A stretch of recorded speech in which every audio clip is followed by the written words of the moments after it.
자본주의 사회에서 가장 기이한 현상이 하나 있습니다. 돈을 쓰는데 돈을 돌려준다는 것, 상식적으로 말이 안 되거든요. 기업은 철저히 이윤을 추구하는 집단인데 왜 굳이 자기 살을 깎아가며 당신에게 적립금을 쥐어줄까요? 그들이 갑자기 자선사업가라도 된 걸까요? 절대 아니죠. 당신이 스마트폰을 켜고 흐뭇하게 바라보는 그 몇천 포인트. 그건 혜택이 아니라 덫입니다. 당신의 지갑을 무장해제시키고 판단력을 마비시키기 위해 정교하게 계산된 미끼라는 얘기입니다. 혜택만 쏙쏙 빼먹는 체리피커라고 자부하며 카드사를 이겼다고 생각하시나요? 천만의 말씀입니다. 내가 결제할 때마다 누군가는 반드시 돈을 잃어야만 유지되는 이 제로섬 게임의 구조. 오늘 저는 당신이 공짜라고 믿었던 그 달콤한 혜택이 실제로는 누구의 주머니에서 강탈한 돈인지, 그리고 카드사가 이 시스템으로 당신의 뇌를 어떻게 조종하고 있는지 그 서늘한 설계도를 펼쳐 보이겠습니다.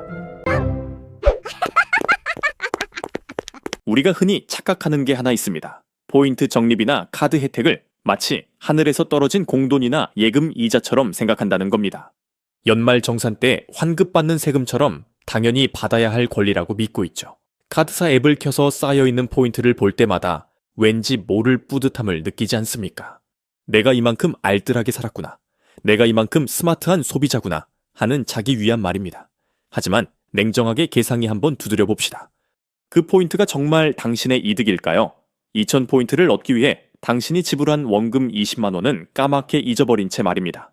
이건 경제학에서 말하는 전형적인 프레이밍 효과인데 카드사는 이 심리적 허점을 너무나도 교묘하게 파고들었습니다.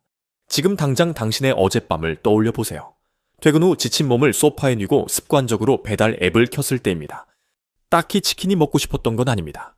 그런데 화면 상단에 번쩍이는 배너가 눈에 들어오죠. 오늘만 포인트 5% 추가 적립. 그 순간 당신의 뇌에서는 기가 막힌 화학작용이 일어납니다. 원래는 2만 원짜리 치킨이 비싸다고 느꼈어야 정상인데 갑자기 1,000원이 적립된다는 사실에 꽂혀서 이 소비가 합리적이라고 뇌회로를 조작해버리는 겁니다. 결제 버튼을 누르는 그 순간 손끝에서 느껴지는 진동과 함께 스마트폰 화면에 뜨는 결제 완료 메시지, 그리고 곧이어 도착하는 적립 알림, 띠링. 그 경쾌한 소리를 들을 때 당신의 뇌는 돈을 썼다는 고통 대신 돈을 벌었다는 착각에 빠져 도파민을 뿜어냅니다. 이게 바로 카드사가 노리는 완벽한 사육의 현장입니다. 더 소름끼기 치는 건 이 과정에서 고통의 거세가 일어난다는 점입니다. 행동경제학에서는 지불의 고통이라는 개념을 이야기하는데 원래 인간은 주머니에서 현금을 꺼내 건넬 때 물리적인 통증과 유사한 스트레스를 받게 설계되어 있습니다. 내 소유물이 떠나가는 상실감이죠. 그런데 플라스틱 카드는, 아니 요즘 삼성페이나 애플페이는 그 고통을 완벽하게 마취시켜버립니다. 스마트폰을 단말기에 갖다 대는 행위는 돈을 쓰는 느낌이 아니라 마치 마법을 부리는 것 같은 쾌감을 주거든요. 카드사는 여기에 포인트라는 마약성 진통제를 하나 더 놔준 겁니다. 소비는 순식간에 게임이 되고 당신은 포인트를 모으는 플레이어가 되어버린 거죠. 레벨업을 위해 불필요한 아이템을 사들이는 게이머처럼 등급을 올리고 혜택을 받기 위해 필요 없는 물건을 사들이는 주객전도의 상황. 결국 이 시스템의 본질을 파고들면 수학적으로 절대 당신이 이길 수 없는 구조라는 걸 알게 됩니다. 피킹률이라고 하죠. 내가 쓴 돈 대비 혜택 받은 비율을 따져보면 정말 잘 쓴다는 사람도 3%에서 5%를 넘기기 힘듭니다. 나머지 95%는 고스란히 당신의 통장에서 빠져나간 돈입니다. 그런데도 우리는 그 5%의 미끼를 물기 위해 소비 패턴 자체를 바꿔버립니다. 전월 실적 30만 원을 채워야 만 원을 할인해 준다는 조건이 붙으면 월말에 28만 원만 썼을 때 나머지 2만 원을 기어이 쓰게 만드는 그 강박. 그게 바로 그들이 설계한 함정입니다. 당신은 혜택을 챙기는 똑똑한 소비자가 아니라 카드사가 설정한 목표치를 달성해 주기 위해 자신의 지갑을 털어바치는 충실한 영업사원 노릇을 하고 있었던 겁니다. 과거를 한번 되짚어 봅시다. 카드가 없던 시절 우리는 물건을 사고 팔 때 오직 현금만 썼습니다. 은행 입장에서는 이게 참 배가 아픈 일이었거든요. 사람들이 돈을 펑펑 쓰는데 정작 자기들이 중간에서 낄 틈이 없으니까요. 그들은 고민했을 겁니다. 어떻게 하면 세상의 모든 거래에서 통행료를 뜯어낼 수 있을까? 그래서 발명된 게 바로 신용카드라는 플라스틱 조각입니다. 이건 단순히 외상을 긋는 도구가 아닙니다. 금융사가 당신과 상점 주인 사이에 억지로 끼어들어 빨대를 꽂기 위해 설치한 거대한 파이프라인의 시작이었죠. 이 판을 짠 설계자들은 아주 영악했습니다. 처음에는 상점 주인들에게 수수료를 내라고 요구했죠. 당연히 반발이 심했습니다. 현금 받으면 그만인데 굳이 카드 단말기를 들여놓고 내 매출의 2, 3%를 너희에게 떼어줄 이유가 없다고 따졌을 테니까요. 여기서 금융카르텔은 천재적이면서도 악랄한 전략을 내놓습니다. 바로 소비자인 당신을 매수하는 겁니다. 사장님을 직접 협박하는 대신 손님인 당신에게 포인트라는 미끼를 던져서 카드를 긁게 만들면 사장님도 울며 겨자 먹기로 카드를 받을 수밖에 없게 되거든요. 즉 당신이 챙기는 그 소소한 포인트는 사실 카드사가 당신을 고용해서 상점 주인에게 수수료를 강제 징수하게 만든 용역비나 다름없는 겁니다. 시간이 흐르면서 이 시스템은 더 괴물처럼 진화했습니다. 초창기에는 단순한 결제 수수료 따먹기였지만 이제는 데이터 장사로 변질됐거든요. 당신이 언제 편의점에 가는지, 어떤 브랜드의 커피를 마시는지, 주말에는 어디서 누구와 밥을 먹는지. 카드사는 이 모든 정보를 실시간으로 수집합니다. 그리고 이 거대한 빅데이터를 기업들에게 비싼 값에 팔아넘기죠. 당신이 적립금 몇백 원에 기뻐하는 동안 그들은 당신의 사생활을 통째로 분석해서 또 다른 마케팅의 타깃으로 삼고 있는 겁니다. 결국 포인트 제도는 당신의 소비 데이터를 헐값에 사들이기 위한 아주 저렴한 미끼 상품으로 전락해버린 셈입니다. 카드사 홈페이지에 들어가서 그 화려한 상품 설명서를 한번 자세히 들여다보신 적 있습니까? 마치 당신에게 온 우주를 다 줄 것처럼 굴거든요. 스타벅스 50% 할인, 편의점 20% 적립, 대중교통 10% 청구 할인. 숫자만 보면 이건 가입 안 하는 사람이 바보처럼 느껴집니다. 하지만 이 숫자 노름에는 치명적인 함정이 숨겨져 있습니다. 바로 전월 실적이라는 아주 교묘한 허들입니다. 30만 원 이상 쓰면 혜택을 준다는 그 조건 말입니다. 언뜻 보면 쉬워 보이죠. 한 달에 숨만 쉬어도 나가는 돈이 얼만데 30만 원을 못 채우겠어 하고 덜컥 가입합니다. 바로 그 안일함이 그들이 노리는 첫 번째 급소입니다. 앱을 한번 켜보시죠. 메인 화면에 떡하니 자리 잡은 실적 그래프가 보일 겁니다. 목표치까지 남은 금액 54,000원. 친절하게도 그래프가 붉은색으로 깜빡이며 경고를 날립니다. 이 게이지가 차지 않으면 다음 달 혜택은 국물도 없다는 무언의 압박이죠. 여기서부터 당신은 소비의 주도권을 잃고 노예가 됩니다. 월말이 다가오면 필요 없는 생필품을 미리 사재기하거나 친구들과의 술자리에서 호기롭게 내가 긁을게 하며 카드를 내밉니다. 오로지 저 그래프를 채우기 위해서요. 주객이 완전히 전도된 상황이죠. 혜택을 받기 위해 소비를 통제하는 게 아니라 실적을 채우기 위해 소비를 창조해내는 꼴이니까요. 그런데 진짜 악마는 깨알 같은 약관 속에 숨어있는 실적 제외 항목이라는 독소 조항입니다. 당신은 분명 이번 달에 50만 원을 긁었습니다. 당연히 실적이 채워졌다고 생각하고 흐뭇해하죠. 하지만 월말에 명세서를 받아보면 충격적인 사실을 마주하게 됩니다. 인정실적 22만 원. 대체 이게 무슨 소린가 하고 따져보면 상담원은 앵무새처럼 약관을 읊어댑니다. 할인받은 결제건은 실적에서 제외됩니다.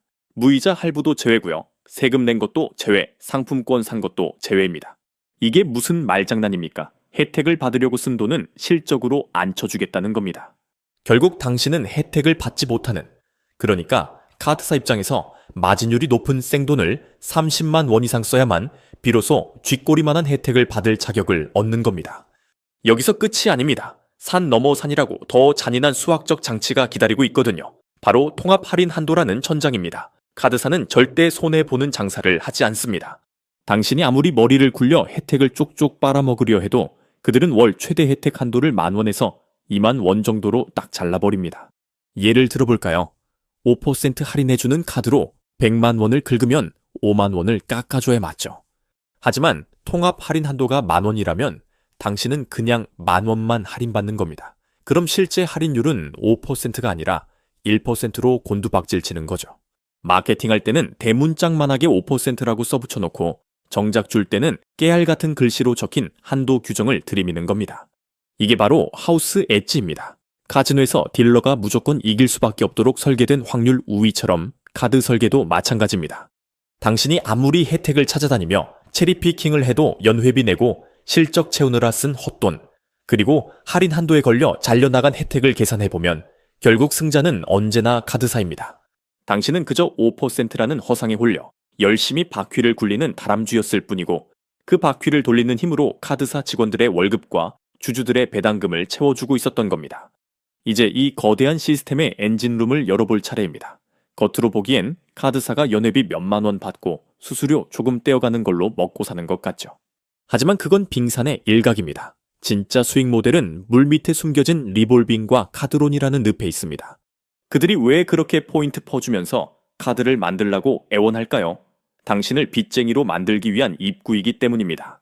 처음에는 이번 달만 결제 금액을 좀 미워볼까 하는 가벼운 마음으로 리볼빙 서비스에 동의합니다. 클릭 한 번이면 되니까 너무 쉽죠. 카드사는 이걸 일부 결제 금액이 월약정이라고 부르며 아주 친절하고 편리한 서비스인 양포장합니다. 하지만 그 편리함의 대가는 가혹합니다. 리볼빙 수수료율은 법정 최고 금리에 육박하는 15%에서 19% 사이를 오갑니다.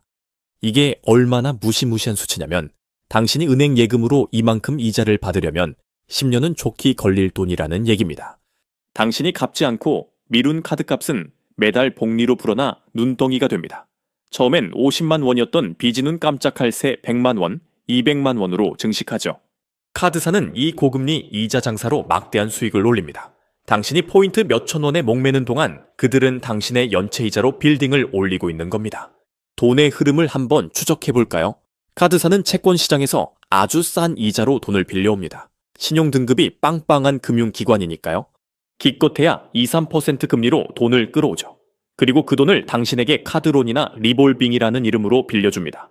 금리는 15%. 앉은 자리에서 10% 이상의 마진을 남기는 땅 짚고 헤엄치기 장사입니다. 당신은 힘들게 일해서 번 월급을 고스란히 카드세 이자로 갖다 바치고 카드사는 그 돈으로 다시 싼 값에 자금을 조달해 또 다른 호구에게 대출을 해줍니다. 당신의 노동력이 금융자본의 증식을 위한 걸음이 되는 완벽한 순환 구조입니다. 여기서 발생하는 리스크와 이익의 비대칭성은 정말 끔찍할 정도입니다. 당신이 카드값을 못 갚으면 신용불량자가 되고 사회적 매장을 당합니다. 모든 금융거래가 막히고 정상적인 경제활동이 불가능해지죠.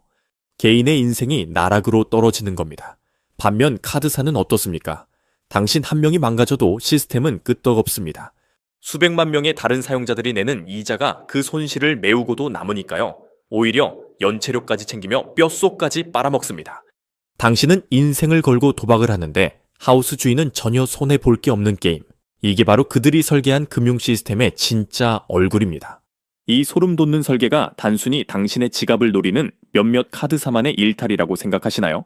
천만의 말씀입니다. 이건 거대 자본이 개인을 착취하는 표준 프로토콜이자 승리 공식으로 자리 잡았습니다. 가장 가까운 예로 당신의 스마트폰을 장악하고 있는 거대 플랫폼 기업들을 봅시다. 그들은 한 달에 4,900원 혹은 7,800원을 내면 포인트를 더 많이 적립해준다는 유료 멤버십을 팝니다. 겉보기에 이건 무조건 소비자가 이득인 게임처럼 보입니다. 멤버십 비용보다 적립받는 포인트가 더 많아 보이는 구간이 분명히 존재하거든요. 하지만 여기에 숨겨진 진짜 의도는 락인 효과, 즉 당신을 가두리 양식장에 가두는 것입니다. 일단 내 돈을 내고 멤버십에 가입하는 순간 당신의 뇌는 본전 심리에 지배당합니다. 다른 사이트에서 100원 더 싸게 팔더라도 기어이 멤버십 가입한 곳에서 결제하게 되죠. 가격 비교라는 합리적인 의사결정 과정 자체가 생략되는 겁니다. 기업 입장에서 이건 포인트 몇 푼 쥐어주고 충성 고객을 확보하는 것을 넘어 경쟁사로 갈 수 있는 모든 다리를 끊어버리는 가장 확실한 투자입니다. 결국 당신은 포인트 혜택을 받는 주인이 아니라 플랫폼이라는 거대한 농장에 갇혀서 그들이 주는 사료만 받아먹는 가축이 된 꼴입니다. 기업의 주가는 당신의 이런 맹목적인 충성심을 연료 삼아 천정부지로 치솟고 말입니다. 역사의 시계바늘을 조금만 뒤로 돌려봐도 이 시스템이 초래한 끔찍한 재앙을 목격할 수 있습니다. 대한민국 경제를 송두리째 뒤흔들었던 2003년 카드 대란을 기억하십니까? 당시 카드사들은 길거리에서 소득도 없는 대학생들에게 곰 인형을 안겨주며 신용카드를 발급해 줬습니다. 묻지마 발급이었죠. 그때 그들이 내세운 논리도 지금과 똑같았습니다. 쓰면 쓸수록 혜택이 쏟아진다는 달콤한 유혹. 결과는 어땠습니까? 400만 명의 신용불량자가 양산됐고 수많은 가정이 빚더미에 깔려 파탄 났습니다. 혜택이라는 미끼를 물고 빚이라는 낚싯바늘에 걸려든 대가는 실로 참혹했습니다. 문제는 그 사태를 만든 설계자들은 아무도 다치지 않았다는 사실입니다. 정부는 공적 자금을 투입해 카드사를 살려줬고 경영진들은 여전히 떵떵거리며 잘 살고 있죠. 고통은 오로지 혜택에 눈이 멀어 미래의 소득을 가불해 쓴 개인들에게만 전가되었습니다. 그때의 그 끔찍한 학습 효과에도 불구하고 지금 우리는 또다시 스마트폰 속에서 똑같은 짓을 반복하고 있습니다. 형태만 플라스틱에서 앱으로 바뀌었을 뿐 빚 권하는 사회. 소비를 미덕으로 포장하는 구조는 더 교묘하고 악랄하게 진화했으니까요. 이 메커니즘의 보편성은 커피 한 잔을 마시는 일상에서도 발견됩니다. 연말만 되면 스타벅스 같은 커피 전문점에서 벌어지는 다이어리 증정 이벤트를 보십시오. 고작 5,000원도 안 하는 다이어리 한 권을 받겠다고 17잔의 커피를, 그것도 정해진 기간 안에 억지로 마시는 풍경이 정상으로 보이십니까? 평소에는 쳐다도 안 볼 비싼 시즌 음료까지 꾸역꾸역 마셔가며 스티커를 모으는 그 행위. 이게 바로 게이미피케이션이라는 그럴싸한 용어로 포장된 노예화 전략입니다. 기업은 당신에게 미션을 주고 당신은 내 돈을 써가며 그 미션을 수행하고 보상으로 예쁜 쓰레기를 받으며 행복해합니다. 자본주의가 만들어낸 가장 완벽하고도 슬픈 코미디가 아닐 수 없습니다. 결국 항공사 마일리지부터 마트 포인트, 편의점 스탬프까지 세상 모든 혜택 시스템은 하나의 목적을 향해 달립니다. 당신을 멈추지 않고 소비하게 만드는 것. 당신의 통장에 장호가 쌓이는 꼴을 못 보고 어떻게든 끄집어내어 기업의 매출로 전환시키는 것. 이것이 바로 우리가 혜택이라고 부르는 시스템의 민낯이자 이 거대한 카르텔이 작동하는 유일한 원리입니다.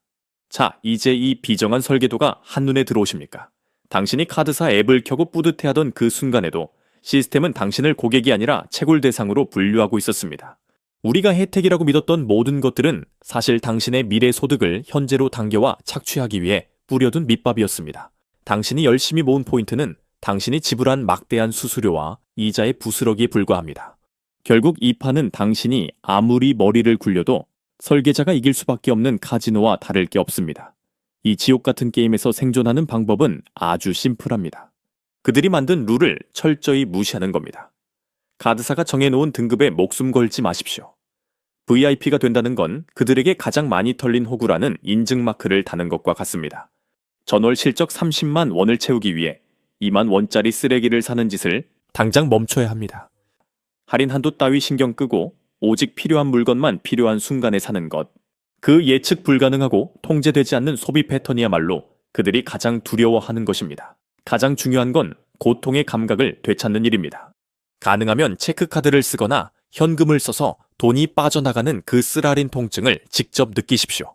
할부 개월수를 늘려 고통을 유예하지 마십시오. 그건 고통을 나누는 게 아니라 미래의 내게 빚폭탄을 던지는 짓입니다. 특히 리볼빙 버튼에는 손도 대지 마십시오. 그건 당신의 남은 인생을 통째로 저당 잡히는 노예 계약서에 도장을 찍는 것과 같습니다. 카드는 오직 결제 편의를 위한 도구일 뿐 당신의 구매력을 늘려주는 요술봉이 아닙니다. 당신의 앱에 찍히는 포인트 7,000점보다 빚 없이 2다리 뻗고 자는 오늘 밤의 평온함이 훨씬 더 비싼 가치라는 사실을 깨닫는 것. 그것이야말로 탐욕스러운 자본주의가 쳐놓은 이 거대한 덫에서 탈출하는 유일한 열쇠입니다. 현명한 소비는 혜택을 챙기는 게 아니라 혜택이 필요이 없는 삶을 사는 것입니다.